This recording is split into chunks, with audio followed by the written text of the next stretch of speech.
Avec cette dernière vidéo sur Dvarim, je vais finir la Torah après 6 ans d'études, 6 ans où je me suis consacré au parachute. Euh, Voici la dernière paracha de la Torah qui est Vezot Abracha. Et voici la bénédiction de Moïse. Après toutes les malédictions qu'il nous a annoncées si jamais on ne se comporte pas bien, il finit ses réprimandes par une bénédiction. Et de là, tous les prophètes qui réprimandaient Israël finissaient par des paroles de réconfort ou des bénédictions. Donc, voici la bénédiction que Moïse, l'homme de Dieu, a adressée à Israël avant sa mort. Alors, la petite question, c'est est-ce que cette bénédiction, elle vient de Dieu ou elle vient de Moïse? Alors, d'après Ibn Ezra, elle vient de Dieu et c'est Moïse qui l'a dit. Et d'après Hirsch, elle vient de Moïse, c'est Moïse directement. Euh, on remarque que Moïse il fait sa bénédiction avant sa mort, donc il suit la voie tracée par Jacob, qui avait fait cette bénédiction dans Vayechi.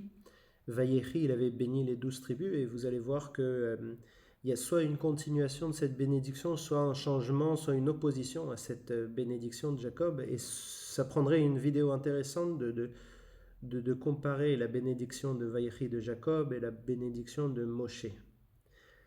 Cette sidra est lue et relue à Simchat Torah pour faire monter tous les hommes présents, même les enfants. À Simchat Torah, on fait la dernière paracha et d'ailleurs, on finit jamais la paracha à la fin. Dès qu'on finit, on recommence Bereshit parce que y a un minhag qui dit que l'étude de la Torah, elle n'est jamais terminée. Donc quand on finit, on reprend. Et l'autre, c'est que les dernières paroles de cette paracha, elles sont un peu négatives. Donc, pour finir avec une bénédiction, on préfère commencer par Bereshit bara Elohim, etc. Parce que ça, c'est une bénédiction. Alors, Hachem est venu du Sinaï, a rayonné de Seir, apparu du Paran, et de sa droite leur a donné la Torah de feu. Alors là, c'est pas une bénédiction, c'est Moïse va essayer de justifier pourquoi Israël mérite cette bénédiction. Et pourquoi il dit ça? Pourquoi il est venu de Séhir, là où habite Esav, Édom, ou apparu du Paran, et non pas à Paran. Paran, c'est les enfants d'Ishmaël. Parce qu'il a proposé la Torah à Esav et à Paran, et ils ont refusé. Donc en fait, tout le monde a refusé, et c'est le peuple juif qui a accepté la Torah. Donc on dit souvent que le peuple juif c'est le peuple élu, mais aussi Dieu c'est l'élu du peuple juif. C'est-à-dire que c'était le seul peuple à croire en Dieu et c'est le seul peuple qui a choisi la Torah. Donc il y a des commentateurs qui expliquent pourquoi Édom a refusé la Torah à Séhir. C'est à cause de l'interdit de tuer. Pourquoi? Parce que Jacob avait donné la bénédiction à Édom qui vivra par l'épée. Donc s'il vit par l'épée et que c'est interdit de tuer, comment il va vivre? En ce qui concerne Paran, on comprend mal pourquoi il a refusé, mais il y a Munk qui dit que c'est à cause de l'interdit d'adultère. Et il y a un Pirkei des Rabbi Eliezer, je crois, qui dit que c'est à cause de l'interdit de vol. Voilà. Donc seul Israël accepte la Torah et donc mérite cette bénédiction. Ils se sont blottis à tes pieds, ça fait référence au Sinaï, pour recevoir. Et là, il y a la phrase célèbre Torah tzivalanu, Moshe Morasha, Keilat Yaakov. Torah tzivalanu, Moshe. C'est-à-dire la Torah que nous a ordonné Moïse est le patrimoine de la communauté d'Israël. C'est-à-dire que l'obligation de l'étude de la Torah, c'est la communauté d'Israël, et non pas que les érudits. Tout juif a le devoir d'étudier la Torah, c'est Keilat Yaakov. Et en même temps, c'est le patrimoine des juifs. Alors la question c'est, est-ce qu'un non-juif, il a le droit d'étudier la Torah? Alors, là, il y a une division sur cette question.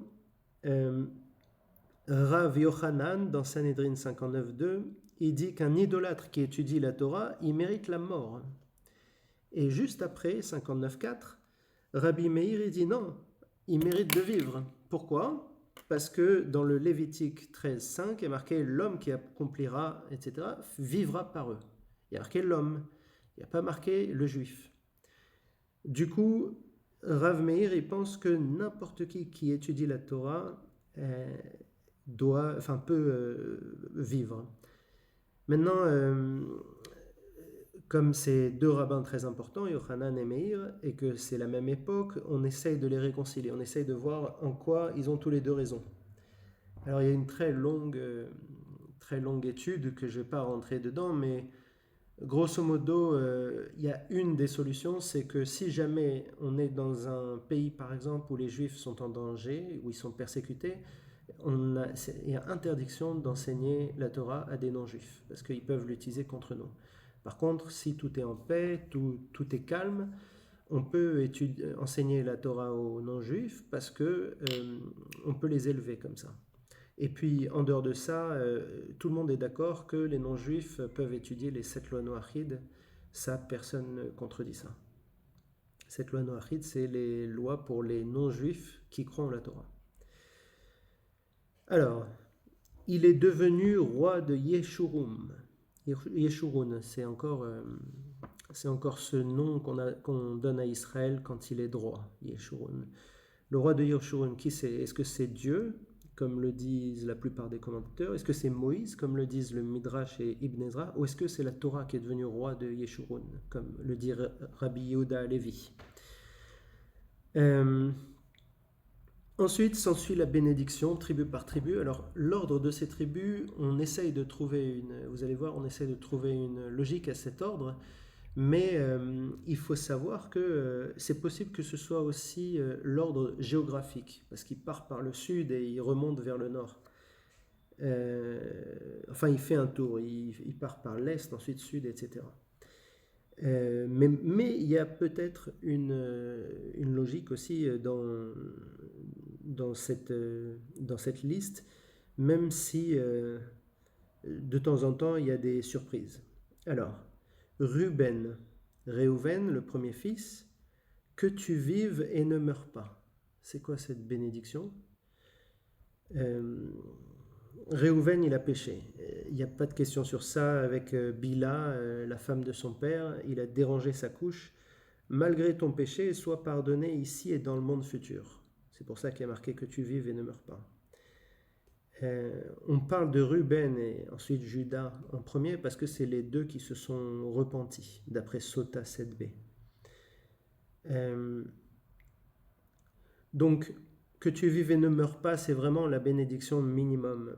Il n'y a pas vraiment de choses extraordinaires pour Ruben, mais au moins qu'il puisse vivre ici et puis qu'il puisse vivre dans le monde futur. Judas, Yehuda, écoute la voix de Yehuda, Hachem, ramène-le à son peuple, puisses-tu être une aide contre ses ennemis, car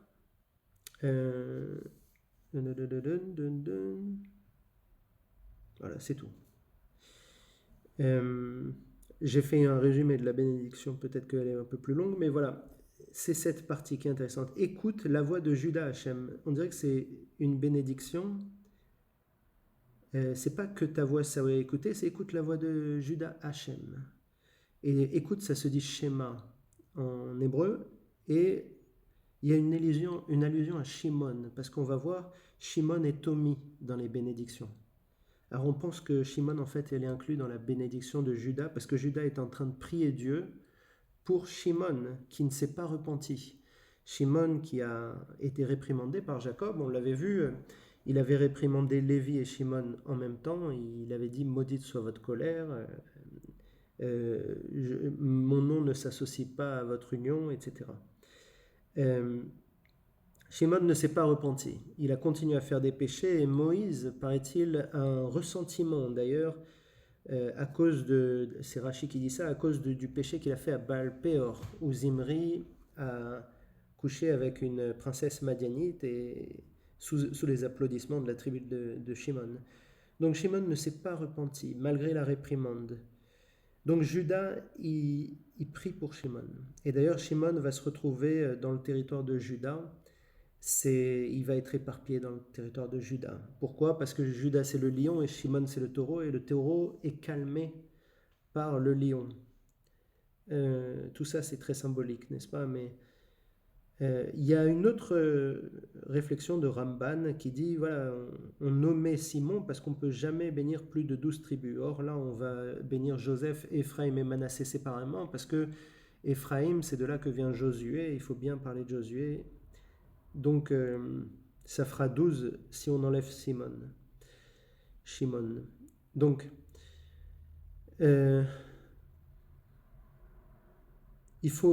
on peut remarquer aussi que Lévi a tellement bien changé son attitude après la remontrance que c'est lui qui a tué Zimri, c'est Pinchas qui a tué Zimri, Pinchas de Lévi qui a tué Zimri de Shimon quand Zimri a péché avec la princesse madianite.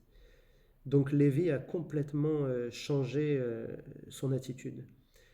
Il y en a aussi qui disent, ça c'est un commentaire intéressant, beaucoup de scribes pauvres viennent de Shimon. On ne leur souhaite pas la richesse car ils abandonneraient ce rôle. C'est intéressant parce que vous allez voir que par exemple les Lévis c'est le contraire, on leur souhaite la richesse pour qu'ils puissent étudier en toute quiétude. Donc maintenant on passe à Lévi. Lévi c'est vraiment incroyable parce qu'il était presque...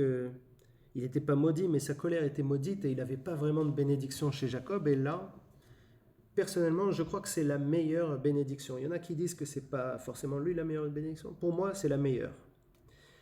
Alors, tes Tumim et Urim. Je ne sais pas pourquoi c'est inversé dans le texte. Si jamais vous avez une idée, ça m'intéresse. Normalement, on dit Urim ve Tumim, mais là, on dit Tumim ve Urim. J'ai vu quelques commentaires, mais ce n'est pas très satisfaisant. Alors, je ne sais pas pourquoi c'est inversé. Sont à l'homme qui t'est dévoué, c'est-à-dire le Kohen Gadol, que tu as éprouvé à Massa, mais qui a tenu, avec lequel tu es entré en lutte à Mériva, peut-être une allusion à Moïse et à Aaron, quand ils ont tapé le rocher au lieu de lui parler, enfin Moïse. Aaron, il s'est laissé inculper alors qu'il n'avait rien fait. Il dit de son père et de sa mère, je ne l'ai pas favorisé. Sous-entendu, quand il y a eu l'histoire du veau d'or, les Lévis se sont mis à tuer tous les coupables du veau d'or. Et dans les coupables, il y avait peut-être des parents. Parce que vous savez, les tribus, elles se marient entre elles, l'inceste est interdit. Donc, c'est possible qu'un homme lévi se soit marié à une femme de la tribu Shimon. Ils ont des enfants. Et la femme de cette tribu Shimon, elle est allée faire de l'idolâtrie. Ou peut-être... il y a une femme Lévi qui s'est mariée à un homme de Ruben et toute la famille était idolâtre sauf la femme parce que les Lévis n'ont pas sombré dans l'idolâtrie, mais voilà, ils ont tué quand même tous les idolâtres, y compris leur propre famille. Il n'a pas reconnu ses frères, il a ignoré ses enfants, donc il a vraiment agi sans intérêt personnel. Car les Lévis ont gardé ta parole, préservé ton alliance. C'est les seuls qui se sont circoncis dans le désert alors que c'était compliqué. Il y avait peut-être des dangers avec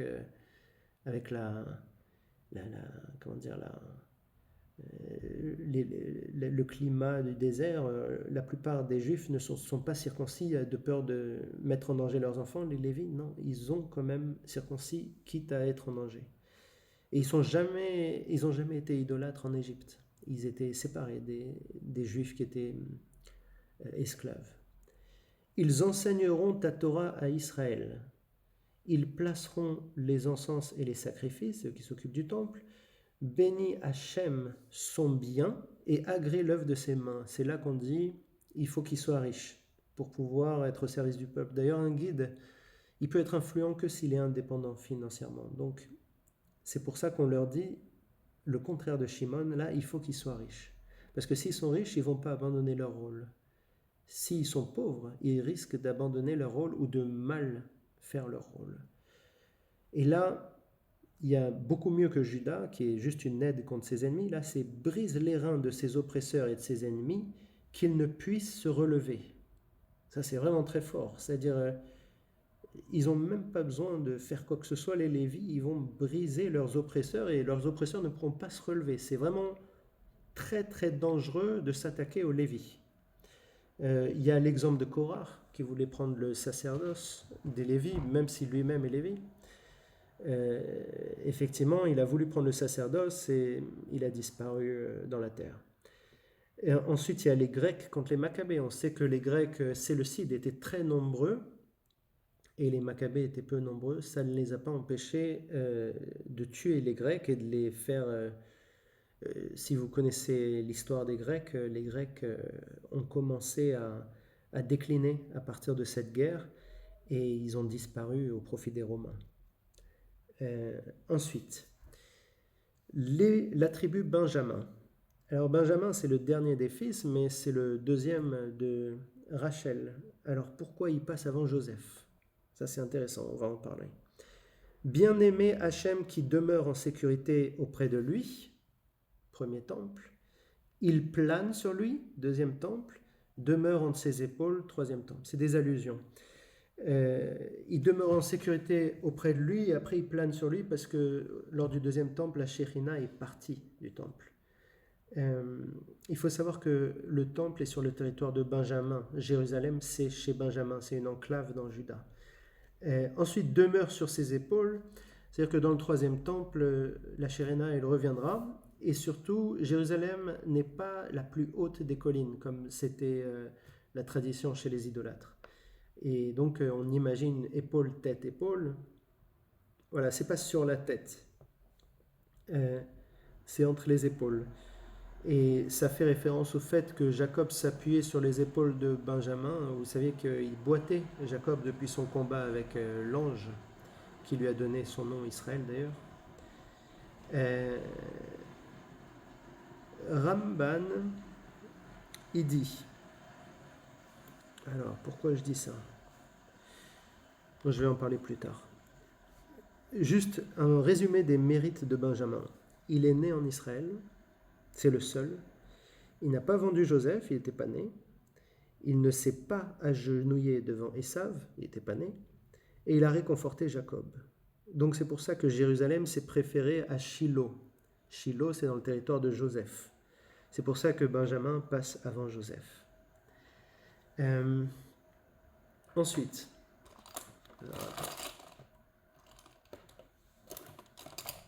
on passe à Joseph.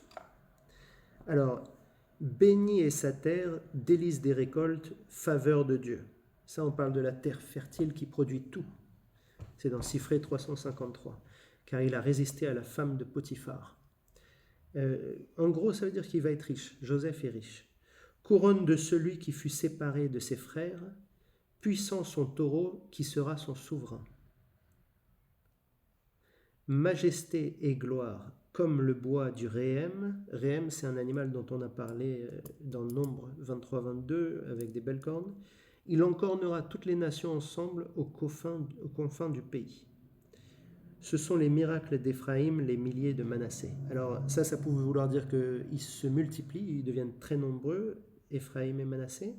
Ça peut aussi vouloir dire que voilà, les myriades de Cananéens qui ont été tués par Éphraïm et les milliers de Madianites vaincus par Gédéon dans Juge 8-10 de Manassé. Voilà.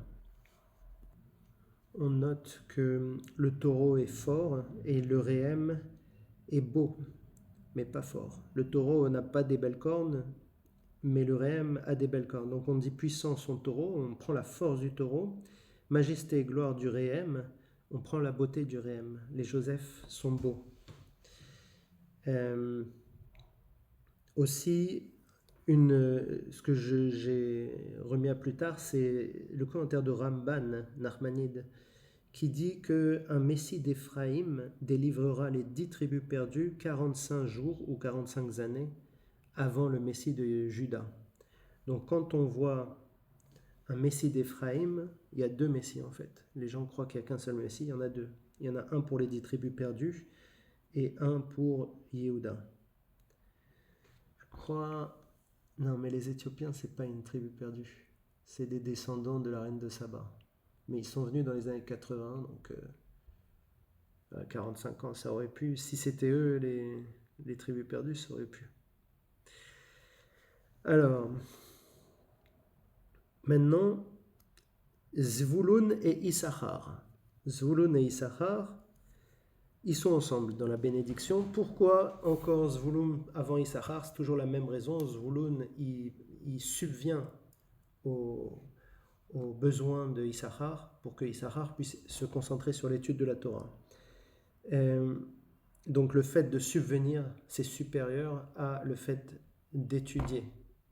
Et qu'on subvient à ça. Il vaut mieux étudier sans l'aide de personne. Mais si on étudie avec l'aide de personne, on va le voir, ça se fait selon des règles très précises. Donc, et c'était la même chose pour Jacob. Jacob avait mis Zvouloun avant Issachar pour cette raison. Il faut savoir que Issachar, il étudie et il juge, il est surreprésenté au Sanhédrin, il est spécialiste du calendrier. Il y a 2 chines à Issachar parce qu'il y a une récompense double. Sachar, c'est un salaire. La récompense double, selon Bechaye, c'est qu'il y a la récompense pour Zvouloun et Issachar, et selon Tzeror Amor, c'est ce monde-ci et le monde d'après. Réjouis-toi dans tes sorties, Zvouloun, dans tes affaires, et dans tes tentes, Issachar, dans ton étude. Les tribus se réuniront et y offriront des sacrifices de justice, car elles absorberont les richesses de la mer, les trésors cachés dans le sable. Ça veut dire que Zvouloun, il sera très bon businessman, mais aussi il aura de l'argent qui tombe, même sans le vouloir, pas juste en cherchant dans le sable. Alors, il faut savoir que si jamais vous voulez faire une association comme Zvouloun et Issachar, c'est-à-dire étudiants et financeurs, il faut déjà que les finances soient l'étincelle de départ de l'étude. Ça ne peut pas être des finances rétroactives. On ne peut pas dire, voilà, tu as bien étudié, voilà, je te donne de l'argent. C'est, je te donne de l'argent pour que tu étudies.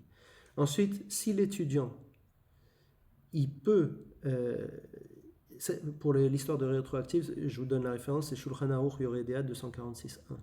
Si tu donnes ta fortune pour l'amour, tu ne reçois que le dédain. C'est Cantique 8, 7 et Sota 21a. Rambam interdit de recevoir une aide financière pour étudier si l'étudiant peut subvenir lui-même à ses besoins. C'est-à-dire si jamais il a assez d'argent pour vivre, il ne doit pas accepter d'argent. C'est interdit. C'est seulement s'il peut pas, il n'a pas assez pour vivre. C'est la seule condition. Ilchut Talmud Torah 3, 10, 11, plus commentaire traité principe 4, 12. Ça c'est pour les références de Rambam. Maintenant on passe à Gad. Gad, c'est les guerriers. Repose comme un lion. Souvent les guerriers, on les appelle lions. Arrache bras et tête en un coup. Alors d'après le Rabbi Lubavitch de Schneerson de New York, le fameux récent rabbi, ça prouve que Gad avait les téphilines quand il combattait, parce qu'il arrache le bras et la tête. C'est pas par hasard qu'on dit bras et tête. Pour les lions, on remarque que tous ceux qui sont à une frontière sont des lions parce qu'ils doivent protéger Israël. Donc, il s'est choisi la première part. C'est lui le premier qui prend le territoire, puisque Sichon et Og sont les premiers territoires conquis et qu'ils voulaient ces territoires-là parce qu'ils avaient l'air fertiles. On va voir qu'ils auraient dû prendre en Israël, mais ils avaient vu ça, donc ils se sont dit je veux ça. Voilà. Car c'est là qu'est placée la part du législateur. Qu'est-ce que ça veut dire? Voilà. Donc le législateur, c'est Moïse. Moïse, il est mort en Réhouven. On le voit à la fin de cette paracha. Territoire de Réhouven, mais il est transporté de manière miraculeuse vers Gad où il s'enterre lui-même. On le verra plus tard. Ou sinon, Dieu l'enterre. Et on ne sait pas où c'est qu'il est, mais on sait qu'il est dans le territoire de Gad. Qui c'est qui parle de transport miraculeux? C'est Samuel Edels. Donc, il est venu à la tête du peuple exerçant justice de Dieu. Ça peut être une référence à Moïse, mais ça peut aussi être une référence à Gad, parce que il a tenu sa parole que lors de la conquête de Canaan, il va être devant les troupes et il va tuer tous les ennemis, les 31 rois à conquérir, avant de rentrer chez lui, alors que son territoire, c'est le premier libéré. Ensuite, Dan, jeune lion jaillissant du Bashan. Alors, bien sûr, Bashan, ça n'appartient pas à Dan, mais peut-être qu'il y avait à l'époque un cours d'eau qui avait sa source au Bashan. Encore lion parce que c'est la frontière.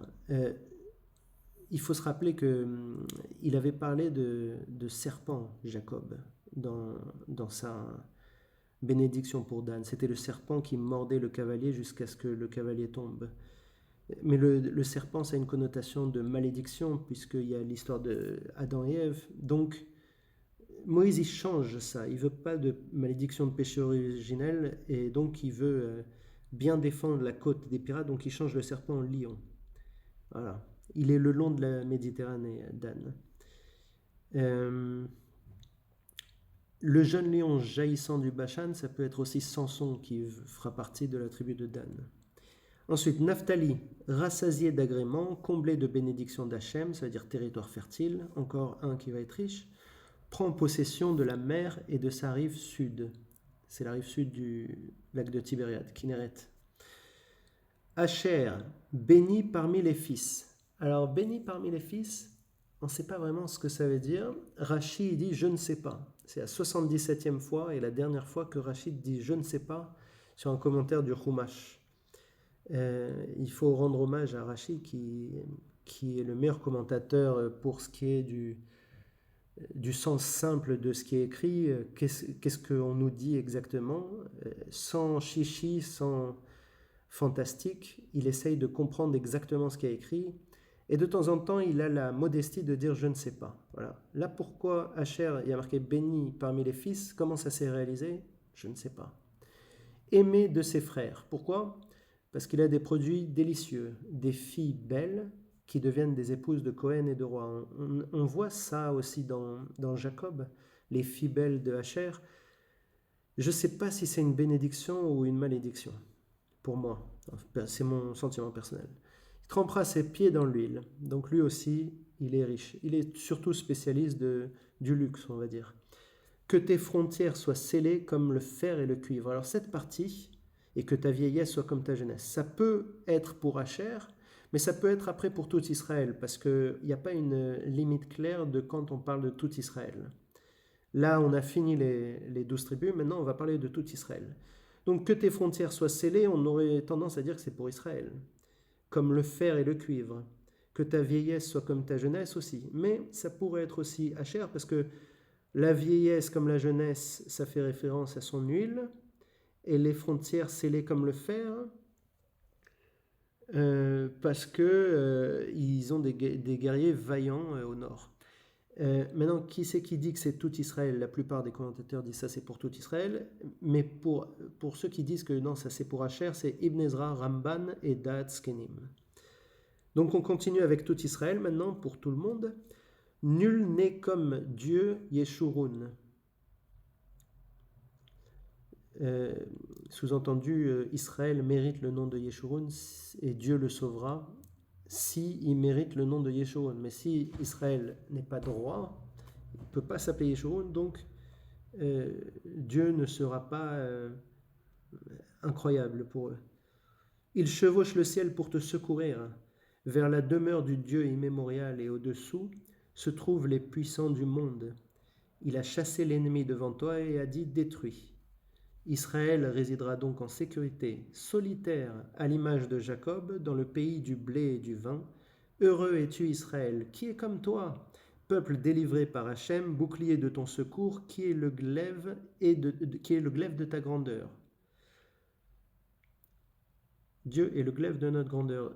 Tes ennemis tenteront de te tromper, mais tu piétineras les plus arrogants d'entre eux. Voilà. Ça, c'est la bénédiction pour tout Israël. Moïse monta au sommet de la falaise, en face de Jéricho. Hachem lui montra tout le pays de Galad jusqu'à Dan, tout Naphtali, Ephraïm et Manassé, Juda jusqu'à la dernière mer. La dernière mer, Rashi, il dit, ça peut être aussi le dernier jour, parce que Ayam, He, Yud, même final, ça peut se lire aussi à Yom. Donc ça veut dire que peut-être Dieu a montré à Moïse toute l'histoire d'Israël jusqu'à la fin des temps. De Negev et la plaine, vallée de Jéricho, ville des dattiers jusqu'à Tsoar, Hachem dit, je t'ai fait voir de tes yeux le pays que j'ai juré à la descendance d'Abraham, d'Isaac et Yaakov pour dire. Pourquoi il dit pour dire? On va voir après, mais tu n'iras pas. Alors, Rashi, il en déduit de ce pour dire que les morts savent ce qui se passe sur terre. Parce que Moïse, on lui a dit tout ça. Pourquoi? Pour qu'il puisse le dire. Mais il ne va pas le dire au peuple juif, puisque le livre s'arrête. En fait, c'est pour dire à Abraham, Isaac et Yaakov que Dieu a bien respecté sa promesse, même s'ils n'ont pas besoin de savoir, mais il va leur dire comment. Petite note, Yochevet, elle a 250 ans quand Moïse meurt. C'est un des miracles cachés de la Torah. Ensuite, et Moïse mourut là, de la bouche d'Hachem. Selon Rashi, c'est le baiser divin. Qui a écrit ces lignes? Est-ce que c'est Moïse, selon Rashi, qui l'a écrit en pleurant? Ou est-ce que c'est Josué? D'autres commentaires disent que c'est Josué qui ont écrit. Il y a un débat à Baba Batra 15a, si vous voulez. Il l'enterra dans le pays de Moab, où ça pourrait être, il s'enterra dans le pays de Moab. Auto, parce que c'est la particule auto, ça peut être soit c'est Dieu qui l'a enterré, qui a enterré Moïse, soit c'est Moïse qui s'est lui-même enterré à Moab, donc dans le territoire de Gad, de Gad. Ouais. Nul ne connaît sa sépulture à ce jour, et c'est encore le cas, mort à 120 ans avec toute sa vigueur. Il est aussi intact après sa mort. C'est ça que ça veut dire selon certains commentateurs. Ou sinon qu'il a toujours été vif jusqu'à 120 ans. Ça, c'est le sens simple. Les enfants d'Israël pleurèrent 30 jours. On dit les enfants d'Israël et non pas la maison d'Israël. Pour Aaron, on se rappelle que c'était la maison d'Israël. Ça veut dire que les femmes et les hommes ont pleuré Aaron, mais pour Moïse, c'est surtout les hommes qui ont pleuré Aaron. Or, Josué bin Nun, Yehoshua bin Nun, était rempli de sagesse car Moïse avait imposé ses mains. C'est à cause de cette phrase qu'on a l'impression que c'est plutôt Moïse qui a écrit.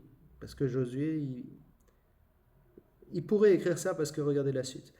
Les enfants d'Israël lui obéirent et agirent comme Hachem a ordonné à Moïse. Alors on va voir juste dans ce qui arrive après la Torah, c'est le livre de Yehoshua, le livre de Josué.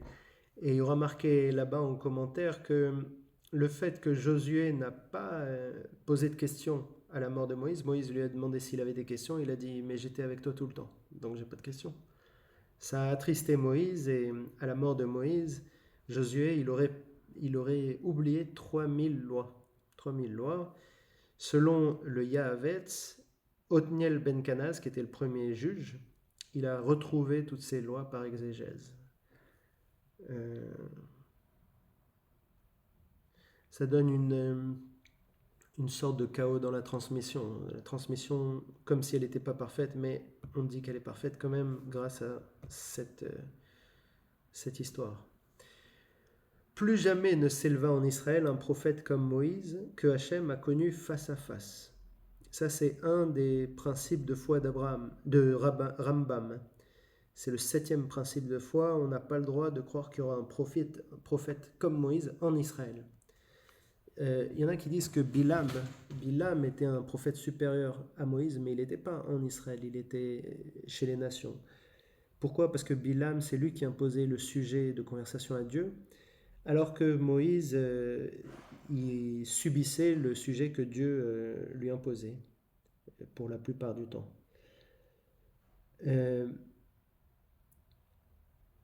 Maintenant, pour finir cette paracha, il y a une question, pourquoi on dit que Moïse il est supérieur en prophétie à tous les autres prophètes?